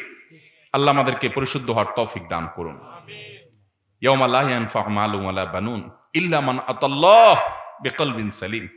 কিয়ামতের দিন আপনার সম্পদ, সন্তান কিচ্ছু কাজে আসবে না। মনটাকে একটু পরিচ্ছন্ন করেন, সবার প্রতি সুন্দর ধারণা রাখেন, এটা কাজে আসবে। আল্লাহ ঘোষণা দিয়েছেন। অতএব আপনার 6 নম্বর যে বিষয় আল্লাহ তাআলা আমাদেরকে নিষেধ করেছেন সেটা হলো, 5 নম্বর যে জিনিস আল্লাহ তাআলা নিষেধ করেছেন, 5 নম্বর না 6 নম্বর বললাম? 5 নম্বর, ওয়ালা তাজাসসু। আর তোমরা কারোর পেছনে লাগালাগি করিও না। আর 6 নম্বর হলো ওয়ালা ইয়াগতাব বা'দুকুম বা'দা, ওয়ালা ইয়াগতাব বা'দুকুম বা'দা। তোমাদের কেউ যেন কারোর গীবত না করে, কেউ যেন কারোর গীবত না করে। তাহলে আবার আমরা দেখি, প্রথম নিষেধ করেছেন আল্লাহ তাআলা বিদ্রুপ না করতে, দ্বিতীয়ত বিশেষ নিষেধ করেছেন কি না করতে? কারোকে পরস্পর দোষারোপ না করতে, তৃতীয়ত মন্দ নামে না রাখতে, চতুর্থত মন্দ ধারণা না করতে, 5 নম্বর গীবত না করতে। ওয়ালা ইয়াগতাব বা'দুকুম বা'দা, তোমরা কেউ যেন কারো গীবত করিও না। এখন গীবত তো আর গীবত নাই, এখন গীবত হয়ে গেছে কি? ঘি ভাত। এটা যেরকম টেস্টি, ইন্টারেস্টিং, গীবতটা আমাদের কাছে সেরকম। আল্লাহ আমাদেরকে গীবত ছাড়ার তৌফিক দান করুন। আমার ছাত্র জীবনে আমি যখন হাটাজারি মাদ্রাসায় পড়ি, আমার মনে আছে আমার এক সাথী ছিলেন কুমিল্লার, নাম ছিল আব্দুল কাইয়ুম। কোথায় আছে জানি না, পরিচয় যোগাযোগ নাই আর অনেক দিন পর্যন্ত। আব্দুল কাইয়ুম ভাই খুব পরেজগার মানুষ ছিলেন, আমলদার ছিলেন। আমরা অন্যরা, আমার আশেপাশে যারা ছিলাম তার মতো এত আমলদার ছিলাম না। আমার এখনো মনে আছে যে বন্ধু বান্ধব একসাথে থাকতে গেলে যেটা হয় যে আরেক দোস্তরে নিয়ে তার পিছনে একটা সমালোচনা করা, একটা মন্দ কথা বলা, তার একটা দোষের কথা তার পিছনে বলা, এটা যখন আমরা বলা বলি করতাম, সে যদি সেখানে মজলিসে থাকতো, আমার মনে আছে ওই মজলিসে সে প্রতিবাদ করতো যে আমি গীবত শুনবো না, গীবত শোনাও হারাম, করাও হারাম, যদি গীবত করতে হয় অন্য জায়গায় যেয়ে করো। যদি আমরা কথা না শুনতাম সে উঠে চলে যেত। বয়স খুব বেশি ছিল না আমাদের তখন, আমার নিজেরও বয়স ছিল অনেক কম। তো গীবত এমন জঘন্য গুনাহ যেটা থেকে বাঁচার জন্য এরকম সমাজ ত্যাগ করতে হয় অনেক সময়, বন্ধু বান্ধব ত্যাগ করতে অনেক সময়। যে মজলিসে গীবত হয় আমি মজলিসে থাকবো না, যারা শুধু গীবত করে বেড়ায় আমি ওদের সাথে যাব না। কারণ মানুষের পিছনে সমালোচনা করে বেড়ানো এটা কি সগীরা গুনাহ না কবিরা গুনাহ? আল্লাহ বলেছেন আইয়ুহিব্বু আহাদুকুম আইয়াকুলা লাহমা আখিহি মাইতান ফাকারাইতুমুহু। তোমার মৃত ভাইয়ের, মরা ভাইয়ের গোশত খাইতে কি তোমরা পছন্দ করবা? ওটা তো অপছন্দ করবা।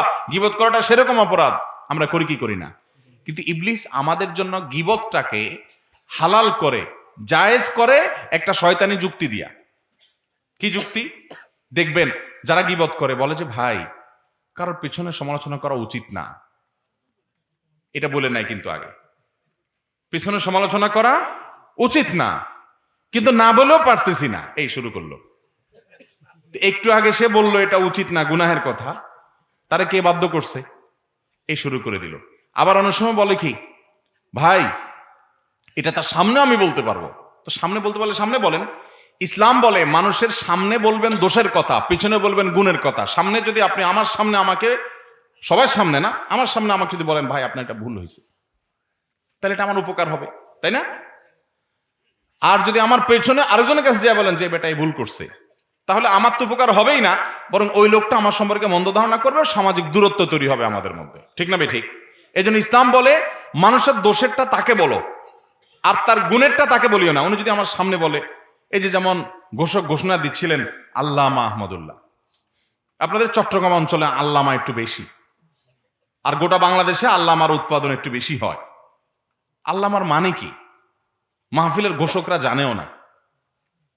আরে ভাই, আল্লামা এটা অনেক ভারী শব্দ, এটা সারা দেশে 2-4 জন আলেমের ক্ষেত্রে বলা যেতে পারে, হাতে গোনা। মাহফিলে কিছু কথা বলতে পারলে আল্লামা হয়ে যায় না, কিন্তু আমরা বলি। এবং প্রায় সময় আপনি দেখবেন যে এই জাতীয় অতিরঞ্জন, পামপট্টি যেটাকে বলে, এটা হয় মাহফিলে, আরো বেশি হয়। আমার খুব বিশ্রী লাগে। এটা একসময় খুব বেদাতে লিপ্ত মানুষগুলো করতে, এখন যারা নিজেদেরকে বেদাতি মনে করে না তারাও করে। বক্তারে বসায় বসায় আন্তর্জাতিক ক্ষতি সম্পন্ন এটা সেটা, বিশ্রী একটা অবস্থা। কারে বলে আন্তর্জাতিক খ্যাতি সম্পন্ন বুঝেন? বিশ্বের বিভিন্ন দেশে যাকে মানুষ চিনে, সে দেশে মানুষ চিনে, সে ভাষায় সে কথা বলে, এই ধরনের একটা খ্যাতি আছে, তাকে আন্তর্জাতিক খ্যাতি সম্পন্ন বলে। আপনি যারে তারে এমন লোকের আন্তর্জাতিক খ্যাতি সম্পন্ন মনে হচ্ছেন যে তার পাসপোর্টই নেই, পাসপোর্টই যায়নি। ও, এটা ভালো যুক্তি দিচ্ছে ভাই। সর্বনাশ, এ তো পুরস্কার দেওয়ার উপযুক্ত। ভালো কথা বলছে পাসপোর্ট ন লাইব। এখন অনলাইনের যুগ, নেটে উনি বিভিন্ন দেশে মানুষের কাছে পপুলার হয়ে যেতে পারবে। অফলাইনে না থাকে অনলাইনে আন্তর্জাতিক খ্যাতি সম্পন্ন হইতে পারে। যাই হোক ভাই, মাহফিলের মঞ্চে যদি এসব উল্টাপাল্টা করেন আপনারা, মানুষ শিখবে কোত্থেকে বলেন? এই জায়গা থেকে তো মানুষ শিখবে, এখানে কিসের অতিরঞ্জন? আমি এর আগে এক মাহফিলে গেছি, সেম এক কাহিনী দেখি যে আমার নামের আগে কি বলছে, আমি থামাই দিলাম, বললাম ভাই বক থামান তো, বিশ্রী লাগতেছে আমার কাছে, আমার নিজের কাছে শরম লাগতেছে। এখানে উস্তাদ জুল্ল মানুষ আছে, এই যে আফম খালিদ হোসেন সাহেবরা, আমরা ছাত্র জীবন থেকে ওনাদের ওয়াজ শুনে বড় হয়েছি। এখন এসব মানুষের সামনে যদি আমাদেরকে ওই সমস্ত পাম্পট্টি দেয়, কার মেজাজ ভালো থাকে? তো ভাইও যেটা বলছিলাম যে আমাদের সমাজে মানুষ কি করে, উল্টাটা করে। শরীয়ত বলছে তারিফটা, ভাই আমার যদি কোনো গুণ থাকে আপনি পিছনে বলবেন মাশাআল্লাহ ওনার এই গুণটা আছে, ওটা পিছনে বললে ওই লোকটা আমার সম্পর্কে ভালো ধারণা করবে, আমার প্রতি সে আন্তরিক হবে, তাহলে আমাদের সম্পর্কটা ভালো হবে, সামাজিক সম্প্রীতি তৈরি হবে, তাই না? আর যদি আপনি আমার দোষটা পিছনে বলেন তাহলে সামাজিক অশান্তি তৈরি হবে, অসম্প্রীতি তৈরি হবে। এই জন্য ইসলাম বলে মানুষের প্রশংসাটা তার সামনে বলিও না। সামনে পাম্পট্টি প্রশংসা দিলে ওর মুখের উপরে মাটি মারো। প্রশংসা করতে হবে পিছনে, আর দোষ বলতে হবে সামনে। আমরা কি করি? বহু উল্টাটা। আমরা সামনে পাম্পট্টি দিই, ভাই আপনার মতো মানুষ হয় না, আর পিছনে যাবে বেটা মানুষ নাই কোন। কারণ সামনে পাম্পট্টি দিলে খুশি হবে, তার সিম্পেথি পাওয়া যাবে, আর পেছনে আরেকজনের কাছে বদনামি করে তার কাছে ভালো সাজবে। এই মন্দ চরিত্র আমাদের মধ্যে আছে না নাই? নিজের সাথে নিজে সংগ্রাম করতে হবে। কত কাল আর এই গুণাগুলো করবো বলেন? কত কাল আর খারাপ থাকবো? আল্লাহর কাছে যাইতে হবে না? আমল নামার হিসাব দেওয়া লাগবে না? ছাড়বো তো বদভ্যাস ইনশাআল্লাহ। কারোর পেছনে গীবত করব। ওই যে শয়তান আবার বুঝায়, বলে যে যা বলছি সত্য বলছি, আমি অন্যায় কিছু বলি, তার সামনেও বলতে পারবো, বলতে পারলে তার সামনেই বলেন, পিছনে কেন বলছেন? পিছনে বলা জায়েজ নাই। তো যাই হোক, তাহলে 6 নম্বর বিষয় হলো গীবত করতে আল্লাহ তাআলা নিষেধ করেছেন। 7 নম্বর হলো আল্লাহ রাব্বুল আলামিন আমাদেরকে বলেছেন আমরা যেন বংশ নিয়ে, মানে আয়াতের খোলাসা হলো আমরা যেন বংশ নিয়ে, বিভিন্ন আপনার পরিচয় নিয়ে আমরা যেন গর্ব না করি। আল্লাহ বলেছেন ইয়া আইয়ুহান নাস ইন্না খালাকনাকুম শুউবান ওয়া ক্বাবাইলা লিতাআরাফু, হে লোক সকল, তোমাদেরকে সৃষ্টি করেছে বিভিন্ন গোত্রে গোত্রে শুধু চেনার সুবিধার জন্য। ইন্না আকরামাকুম ইনদাল্লাহি আতকাকুম, তোমাদের সবচেয়ে সম্মানিত সেই যার তাকওয়া বেশি। আর তাকওয়া ভেতরের জিনিস, বোঝা যায় না কে কত বেশি মুত্তাকি। এজন্য ইমানদার সবার প্রতি শ্রদ্ধাশীল হবে, নিজের কোনো বিষয় নিয়ে গর্ব করবে না। তাহলে 7টা বিষয়, এটা হলো তৃতীয় বিষয়বস্তু, এবং 9 থেকে 13 নম্বর আয়াত পর্যন্ত এই আয়াতগুলোতে সূরা হুজুরাতে আমাদেরকে বলা হয়েছে, আমরা সেগুলো মেনে চলবো। আল্লাহ আমাদেরকে আমলের তৌফিক দান করুন। এই প্রত্যেকটা রোগ আমাদের সমাজে ব্যাপকভাবে আছে না নাই? এই জন্য আমি সূরা হুজুরাত পড়ার কথা বলেছিলাম। নাম্বার 4 এবং শেষ পয়েন্ট যেটা, সেটা হলো আল্লাহ রাব্বুল আলামিন শেষের দিকে এসে বলেছেন ঈমান এটা শুধু মুখে দাবি করার জিনিস না। এটা 14 থেকে 18 নম্বর আয়াত পর্যন্ত শেষের এই আয়াতগুলোতে আল্লাহ তাআলা বলেছেন, এই 5টা আয়াতে 14 থেকে 18 এই আয়াতগুলোতে আল্লাহ রাব্বুল আলামিন আমাদেরকে বলেছেন যে ঈমান এটা শুধু মুখে দাবি করার জিনিস না। মুসলমানের ঘরে জন্ম নিয়েছেন আর মুসলমান দাবি করলেন, এত সস্তা না। তাহলে কি করতে হবে? ঈমান অর্জন করতে হবে, ঈমান কামাই করতে হবে। আল্লাহ রাব্বুল আলামিন বেদুইনদের সম্পর্কে বলেছেন ক্বালাতিল আরাবু আমান্না, বেদুইনরা এসে বলে আমরা ঈমান এনেছি। কুল্লাম তুমিনু, আল্লাহ বলেছেন হে রাসূল বলে দিন তোমরা ঈমান এখনো আনতে পারো নাই, অন্তর ঈমান এখনো বসে নাই।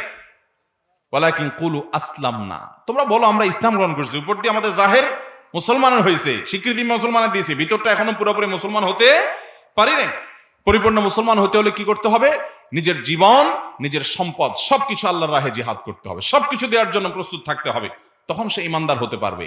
আমরা তো এখন নিজের একটা বদভ্যাসও ছাড়তে রাজি না, কেমনি ইমানদার হবো? এই জন্য পরিপূর্ণ ইমানদার হওয়ার জন্য সবকিছু সমর্পণ করতে হবে রব্বে কারীমের সামনে। আমার রব যা বলেছেন তা, আমার বাবা মারা গেছেন, মা মারা গেছেন, তার সম্পদ ভাই বোনদের মধ্যে বন্টন করব, রব যা বলেছেন সে আলোকে সব আমি রবের জন্য সমর্পণ করেছি। ইন্না সলাতি ওয়া নুসুকি ওয়া মাহইয়ায়া ওয়া মামাতি লিল্লাহি রাব্বিল আলামিন। নিশ্চয় আমার সলাত, আমার কুরবানি, আমার জীবন মরণ সব রব্বুল আলামিনের জন্য। তাহলে আমাদের জীবন পরিপূর্ণভাবে ঈমান এবং ইসলামের মধ্যে সমন্বয় করে আমরা আল্লাহর খাঁটি বান্দা হতে পারবো। সূরা হুজরাত আমাদেরকে সে আদর্শ মানুষ হতে বলে। সূরা হুজরাত যে মুসলমানের চিত্র অঙ্কন করেছে 4টা মাজমুন এবং বিষয়বস্তুর অধীনে, সেই মুসলমান যদি আপনি হতে পারেন, আপনি সাকসেস, আপনি সফল কাম। আল্লাহ আমাদের সবাইকে তৌফিক দান করুন। আমি আবারও 4টি বিষয়বস্তু বলে দিচ্ছি। নাম্বার 1, সূরা হুজরাত যেটি 26 নম্বর পারায় অবস্থিত, 49 নম্বর সূরা, 18টি আয়াত আছে এই সূরা।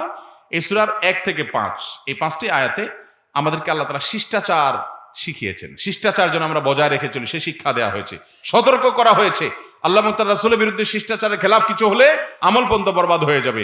কোরআন হাদিস আসছে, এটাকে উড়াই দিলাম, আরে রাখ তোর কোরআন হাদিস, এটা আল্লাহর সাথে আল্লাহ রাসূলের সাথে শিষ্টাচার পরিপন্থী কাজ, এবং সার্বিকভাবে আমাদের সামগ্রিক জীবনে শিষ্টাচার থাকে, সেটা হলো প্রথম বিষয়। নাম্বার 2, 6 থেকে 8 নম্বর আয়াতে আল্লাহ তাআলা আমাদেরকে দায়িত্বশীল হতে বলেছেন। যা শুনলাম কানে চিলে কান নিয়ে গেল আর আমি পিছনে পিছনে দৌড়ালাম, এটা যেন না হই। ইমানদার দায়িত্বশীল হবে, যা তা বিশ্বাস করে বেড়াবে না, একটু হিসাব করবে, বিবেক খরচ করবে, কারোর পরে মন্দ ধারণা করতে ভাববে, এবং পরস্পরের মধ্যে সংশোধনকামী হবে, মীমাংসাকামী হবে, ভেজাল বাড়াবে না, আন্তরিক হবে একে অন্যের প্রতি। নাম্বার 3, তৃতীয় বিষয়বস্তু 9 থেকে 13 নম্বর আয়াত পর্যন্ত 7টি বদ অভ্যাস থেকে আমাদেরকে দূরে থাকতে বলা হয়েছে। নাম্বার 1, আমরা যেন বিদ্রুপ না করি। নাম্বার 2, আমরা যেন কোনো মানুষকে দোষারোপ করে না বেড়াই অহেতুক। আর নাম্বার 3, আমরা যেন কারো মন্দ নামে না ডাকি। নাম্বার 4, আমরা যেন কারো পেছনে লাগালাগি, দোষ আবিষ্কার, খুঁত আবিষ্কার করার জন্য ছিদ্রান্বেষণ যেটাকে বলে, এই ছিদ্রান্বেষণ যেন না করে না বেড়াই। নাম্বার 5, আমরা যেন গীবত না করি, নাকি না। 4 নম্বর ছিল হলো, 3 নম্বর ছিল আমরা যেন মন্দ ধারণা না করি। 3 নম্বর না, 4 নম্বর ছিল কি? আমরা যেন মন্দ ধারণা না করি কারোর প্রতি। আর 5 নম্বর হলো পিছনে লাগালাগি না করি। 6 নম্বর হলো গীবত যেন না করি। আর 7 নম্বর হলো আমাদের কোনো ব্যক্তিগত পরিচয়, বংশ পরিচয়, পড়ালেখা, শিক্ষা, জ্ঞান গরিমা, এগুলো আমরা গর্ব না করি। আমার তাকওয়া কতটুকু আছে সেটার হিসাব মিলাই, কারণ যার কাছে যার তাকওয়া যত বেশি আল্লাহর কাছে সেই মূলত কি মর্যাদাবান। তাহলে এই 7টি বদ অভ্যাস পরিত্যাগ করে আমাদের আত্মশুদ্ধি করতে আল্লাহ বলেছেন 9 থেকে 13 নম্বর আয়াত পর্যন্ত হুজুরাতের। এরপরে চতুর্থ আলোচিত বিষয় হলো 14 থেকে 18 নম্বর আয়াত পর্যন্ত। এই 5টি আয়াতে আল্লাহ তাআলা আমাদেরকে বলেছেন ইমানদার আর মুসলমান নামে দাবি করলে শুধু হবে না, আমাদের সবকিছু আল্লাহর নির্দেশের সামনে সঁপে দিতে হবে, তারপর আমরা মুসলমান হব। আমরা এই 4টা বিষয়কে ধারণ করবো তো ইনশাআল্লাহ। এই জন্য ভাইরা, আমি তো শুধু সামারিটা আপনাদেরকে দিলাম, আপনার দায়িত্ব হলো আপনি সূরা হুজরাতটা বুঝে বুঝে পড়বেন। অন্তত 18টা আয়াত বাংলা অর্থ এবং ব্যাখ্যা সহকারে, ওলামায়ে কেরামের মাথা হাতে হলে আরো ভালো। আপনি ওলামাদের পরামর্শ সাপেক্ষে একটা কোরআন থেকে, বাংলা অনুবাদ থেকে, তাফসীর থেকে আপনি এই 18টি আয়াত বুঝে বুঝে পুরাটা অন্তত একবার, আর পারলে কয়েকবার, বারবার পুনর্পাঠ করবেন, চেষ্টা করবেন তো ইনশাআল্লাহ। কে কে পড়বেন কোরআন থেকে ওয়াদা করছেন? হাত তোলেন তো দেখি। আল্লাহ আমাদের সবাইকে আমল করার তৌফিক দান করুন, আদর্শ মুসলমান হওয়ার তৌফিক দান করুন, এই কোরআনের প্রতিটি আয়াতের উপরে আমলকারী মানুষ হওয়ার তৌফিক দান করুন, ভালো মানুষ হওয়ার তৌফিক দান করুন, নেক মানুষ হওয়ার তৌফিক দান করুন, বদঅভ্যাস ছাড়ার তৌফিক দান করুন। জাযাকুমুল্লাহু খাইরা ওয়া আখিরু দাওয়ানা আলহামদুলিল্লাহি রাব্বিল আলামিন। একটু বসে। আচ্ছা ভাই, এবার আপনাদের পুরস্কার দেয়া পালা। ওই যে ওয়াজ বাড়িতে নিয়ে যাবেন বলছেন, এখন আমি বলবো আর পটাপট করে শুধু উত্তর দিবেন আর পুরস্কার নিয়ে যাবেন। রেডি আছেন তো সবাই? আমি প্রশ্ন তো দিতে চাই, কিন্তু আপনি তো বলেন নাই আমাদের, আমি তো আপনি নিষেধ করছেন আমার। আমি দিতে চাইছি, উনি আমার বলছেন না দেওয়া লাগে। দেন আমার কাছে দেন দেখি। না তাহলে নিয়ে যাই অন্তত, মানুষ তো কষ্ট, আমি তো জানি, আমার দেখলে হুদাই মানুষ প্রশ্ন করে, এটা প্রশ্ন মেশিন মনে করবেন যে খোঁচা দিলে মনে উত্তর বাইরে। বুঝেন নাই ভাইরা আমার? আমরা আমাদের আজকের আলোচনায় অনেকগুলো বিষয় বলেছি। এর ভিতরে সূরা হুজরাত সম্পর্কে আমরা বলেছি এই সূরাটা কোরআনে কারীমের কত নম্বর সূরার, কত নম্বর পারার, কত আয়াত বিশিষ্ট, এই সূরার পরিচিতি কে বলতে পারবেন? একটু হাত তোলেন।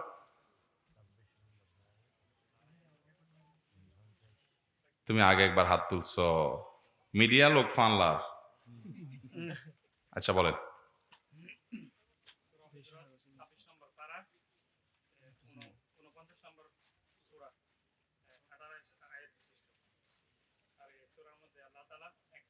সূরা নম্বর কত আর আয়াত কতগুলা? কত নম্বর পারায় আছে? কয়টা বিষয় মৌলিক আলোচনা আছে? কয়টা বিষয়? 4টা বিষয়। এর বাইরে আরো বিষয় আছে, মৌলিক 4টা কথা আমরা বলেছি। মাশাআল্লাহ। এই 4টা সবগুলো বলতে পারবেন? মাশাআল্লাহ, বলেন দেখি। 1 থেকে 5 নম্বর আয়াতে আল্লাহ তাআলা আমাদেরকে শিষ্টাচার, আল্লাহ এবং তার রাসূলের প্রতি আদব লেহাজ বজায় রাখতে বলেছেন। 1।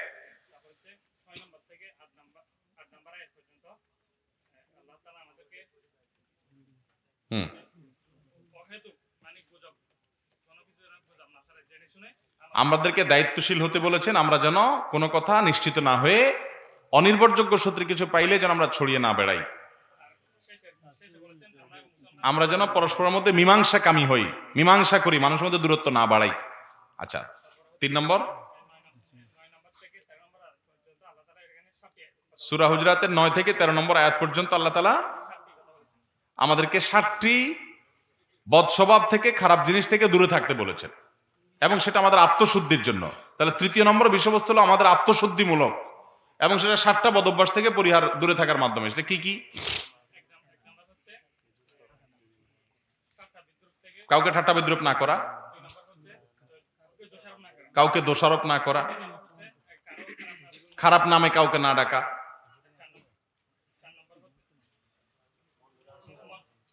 বলবেন না আশেপাশ থেকে, কারোর প্রতি মন ধারণা না করা। 5 নম্বর লেগে না থাকা, মানুষের পিছে লাগালাগি না করা, ছিদ্রান্বেষণ করা, দোষ আবিষ্কারের চেষ্টা না করা। হ্যাঁ, একটা হলো দোষ নজরে পড়ছে, আর একটা হলো খোঁচায় খোঁচায় দোষ বাইর করার চেষ্টা করা, এটা না করা। হ্যাঁ, গীবত না করা, কারোর পেছনে সমালোচনা না করা।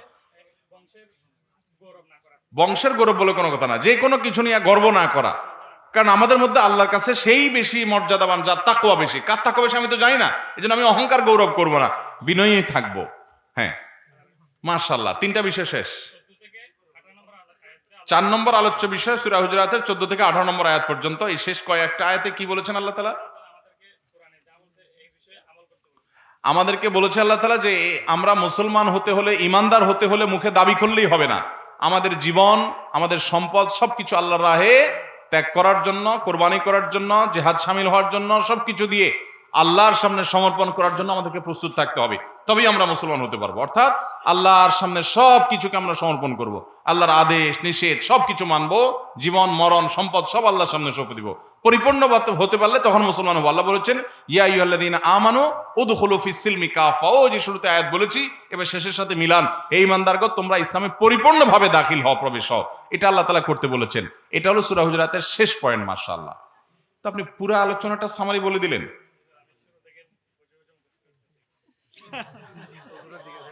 মাশাআল্লাহ, মাশাআল্লাহ। পুরস্কার দিও মিয়ান জানেন ফাল্লা। আচ্ছা, বালা কথা। তো পুরস্কার দিব এটা জানলে, যদি ওয়াজ ভালো করে মনোযোগ দিয়ে শুনে মুখস্থ করে বাড়িতে নিয়ে যেতে পারে, তাহলে আলহামদুলিল্লাহ, এই পুরস্কার দেওয়াই তো ভালো, সার্থক। আলহামদুলিল্লাহ। একজন মানুষ যদি পুরা 1.5 ঘন্টার আলোচনা দাঁড়ায় বলে দিতে পারে, তো এর চাইতে খুশির কথা আর কি হতে পারে? মাশাআল্লাহ, মাশাআল্লাহ। এই যুবক যেভাবে পুরোটা বলতে পারছে, এডুল্লাহ পুরোটা পারবেন কে কে? তুমি আরো একবার ট্রাই করে কিন্তু ফেল মারছো। আর কে পারবে? আপনি পারবেন। আচ্ছা, আগে তারে পুরস্কার দিয়ে দিই। চলে আসেন। যুবক কি নাম? আব্দুল্লাহ আল মামুন। কি করেন? কি পড়ালেখা করেন? ও বাজি, মৌলবী মানুষ। ইয়ান জানলে তো আমি পুরস্কার না দিতাম। যাক, মৌলবী হইলেই যে একেবারে পুরা বক্তব্যের সামারি বলে দিবে, এত সোজা না। মনোযোগ দিয়ে না শুনলে এটা কোনোদিনই সম্ভব না, কারণ এটা একটা ছোট্ট বিষয় না, পুরো 1.5 ঘন্টা আলোচনার সামারি। মাশাআল্লাহ, মাশাআল্লাহ। বিয়ে শাদী করছেন? আব্বা আম্মা আছেন? আব্বা আম্মার সাথে আদব লেহাজ করে কথা বলেন? আগে যদি ত্রুটিও থাকে আর করবেন না ইনশাআল্লাহ। ঠিক আছে তো? আসেন, সামনে চলে আসেন। মাশাআল্লাহ, মাশাআল্লাহ, জাযাকাল্লাহ খাইর। আপনাকে আমরা একটা বই দিই, গোলাম মাহমুদ মুর্তজার বই, চেপে রাখা ইতিহাস। সেটা আছে আপনার কাছে? মাশাআল্লাহ, এটা একটা বড় বই, চেপে রাখা ইতিহাস।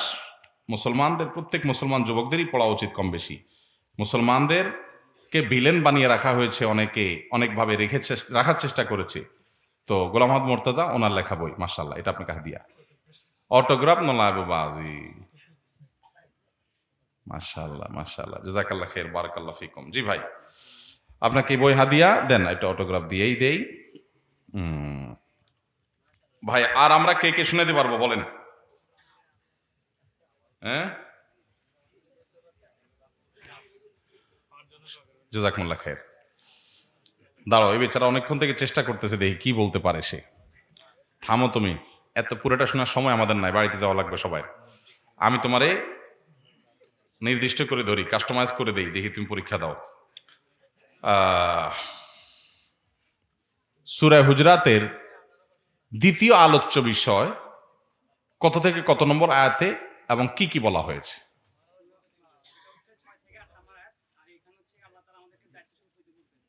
আর দায়িত্বশীল মানুষ হতে বলেছেন। মুসলমান দায়িত্ববান হবে, দায়িত্ব জ্ঞানহীন হবে না, যা তা শুনবে বলে বেড়াবে না। হ্যাঁ, আর ইয়ান নচলিব, নকল নচলিব, দেখি ফেলাইও না। নোট দেখে বললে তো সবাই বলতে পারবে, এইটা একটা কথা হইলো।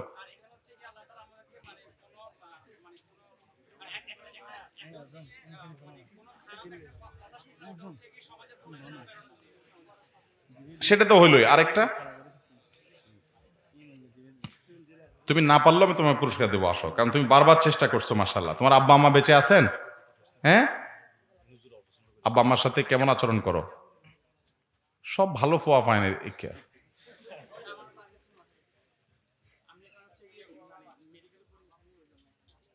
ও, তার মানে তুমি বলতে চাইছো এলাকা মানুষ ভালো না?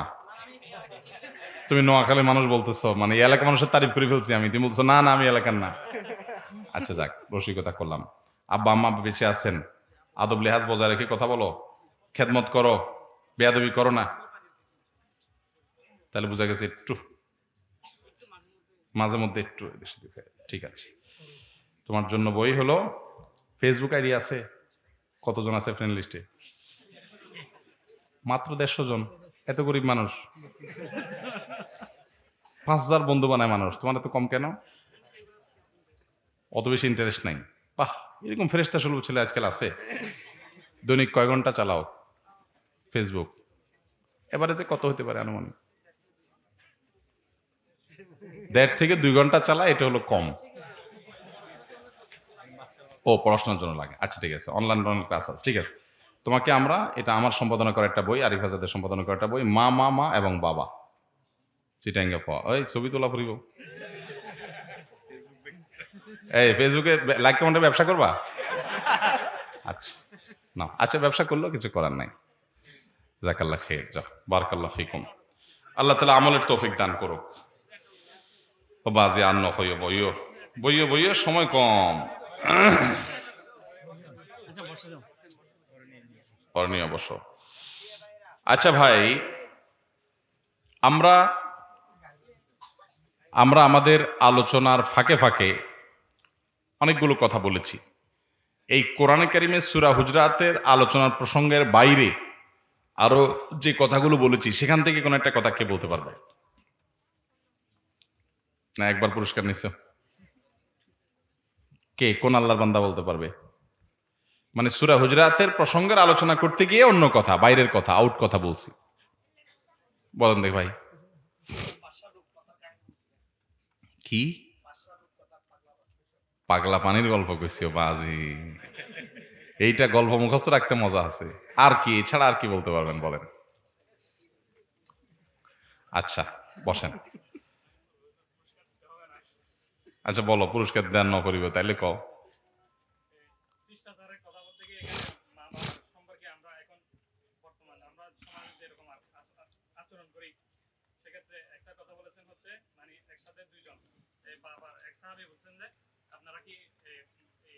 বাপকে মানে কে কার কি পরিচয়?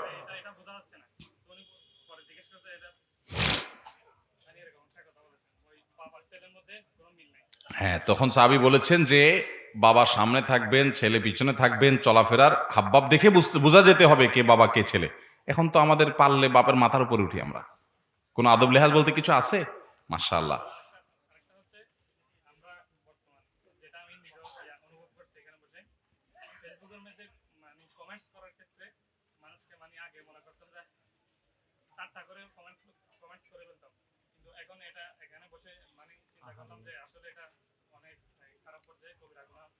আলহামদুলিল্লাহ, জাযাকুমুল্লাহ খাইর। ভাই, এবার আমার প্রশ্ন হলো, আজকের মাহফিল থেকে, আমার আলোচনা থেকে কে কি বাড়িতে নিয়ে যাচ্ছেন? প্রতিজ্ঞার কথা শুনান। আমি এখন বলার পর নিয়ত করলে হবে না। আলোচনার ফাঁকে কেউ কোনো নিয়ত করে থাকলে সেটা শুধু শুনান দাঁড়ায়, যে আমি এই নিয়ত করছি আজকের আলোচনা থেকে। দাঁড়ান ভাই, মাসকালা ভাই, না না, ওই যে পিছনে ভাই আগে দাঁড়াইছে। হ্যাঁ, গীবত করবেন না। আর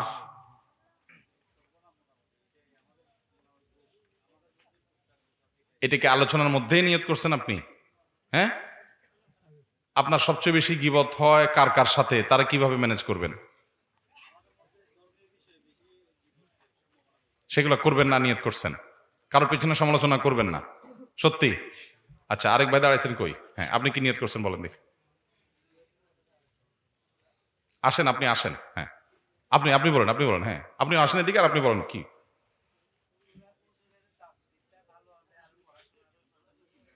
সূরা হুজুরাতের তাফসীরটা আরো ভালোভাবে পড়বেন, নিয়ত করছেন? সত্যি? কবে পড়বেন ইনশাআল্লাহ? এটাকে আলোচনার ফাঁকে ফাঁকে নিয়ত করছেন?